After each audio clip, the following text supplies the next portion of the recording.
அண்மை செய்தி. அதிமுக தலைமையிலான தேசிய ஜனநாயக கூட்டணியில் தமிழ் மாநில காங்கிரசுக்கு 5 தொகுதிகள் ஒதுக்கப்பட்டிருப்பதாக தகவல்கள் கசிந்திருக்கிறது. அண்மை செய்தியாக நாம் பார்த்துக் கொண்டிருக்கிறோம்.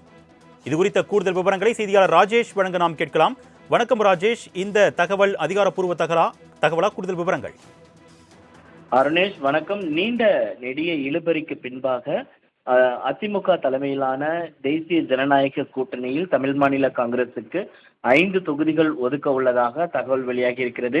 ஏற்கனவே 2026 சட்டமன்ற தேர்தலை முன்னிட்டு அதிமுக தலைமையிலான தேசிய ஜனநாயக கூட்டணியில் தமிழ் மாநில காங்கிரஸ் இணைந்தது.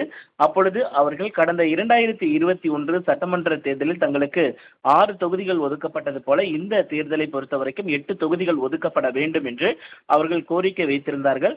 அதே நேரத்தில் தனி சின்னத்தில் போட்டியிட விருப்பப்படுகிறோம் என்றெல்லாம் அவர்கள் தெரிவித்திருந்தார்கள். இந்த நிலையில்தான் அதிமுக தரப்பிலிருந்து 3 தொகுதிகள் மட்டுமே ஒதுக்க வாய்ப்பிருப்பதாக அவர்கள் தகவல் தெரிவித்திருந்தார்கள்.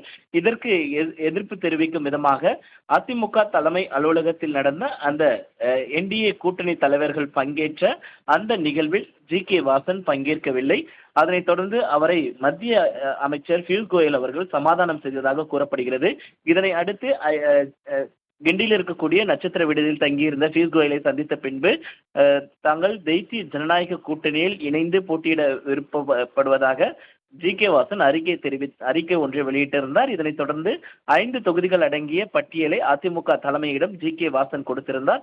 அந்த 5 தொகுதிகளிலும் தாங்கள் போட்டியிட விரும்புவதாக தகவல் வெளியாகியிருந்தது. அந்த தகவலின் அடிப்படையில் 5 தொகுதிகள் ஜி.கே. வாசனுக்கு ஒதுக்கப்பட்டிருப்பதாகவும், அதே நேரத்தில் தனி சின்னத்தில் போட்டியிடாமல் தாமரை சின்னத்தில் போட்டியிடுவதற்கான அதிக வாய்ப்புகள் இருப்பதாக தற்போது வரை தகவல் வெளியாகி இருக்கிறது. அருணேஷ், கூடுதல் விவரங்களுக்கு நன்றி ராஜேஷ்.